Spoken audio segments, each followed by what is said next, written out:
It's been 6 months since the deadly Uvalde Elementary School shooting. It relaunched the nationwide conversation on school safety. And here in Arkansas, Governor Hutchinson launched the School Safety Commission. But what progress have we seen?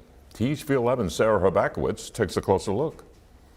Parents want to know their child will be safe at school. And Little Rock School District Security Director Ron Self wants to make that happen. We felt that it was time, and we need to take every step that we can to make sure that the students are safe. He says when there's more crime in the city, there's more crime in schools, prompting the LRSD board to approve a specific kind of metal detector for school doors last week. The 2 actual firearms that we have found on the central campuses and the numerous facsimile firearms that we have found, that it was just time. Self explained they've seen a lot of support, and North Little Rock schools saw the same when they installed the systems a few months ago. Something that has the metal consistency of a firearm will make it go off. Hayward Finks with Safety Services said besides some growing pains, it's been a success, but they're always looking to make things more secure. We have recently started training for a behavioral threat assessment team.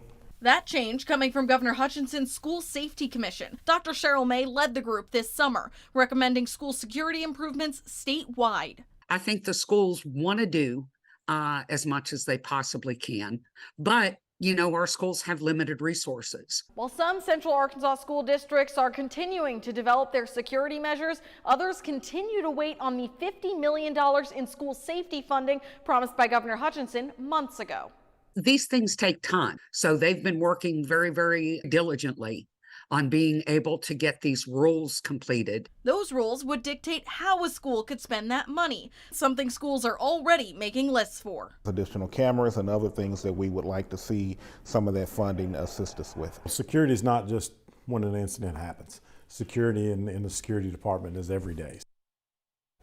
All right, Sarah, now we know some of these government procedures can take time. So when will schools be able to spend that extra security funding? So that funding is right on track, but like you said, it does take time. So they're expecting to pass that through in January in the next legislative session. And they're also planning to add in an emergency clause. So right after that approval, it is all set for spending. The House is actually suggesting even more money be added to that $50 million. So we'll have to see what it turns out to be. Now, while we wait on that $50 million in funding to pass through government, are any schools able to kind of work towards the recommendations from the School Safety Commission without it?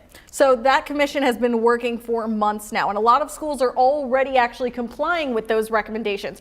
But Dr. May told me that they have seen an uptick in some of the recommendations, like in school resource officers. So they are looking to see what schools can work with for right now. All right, Sarah Hrbakowitz in studio. Thank you so much, Sarah.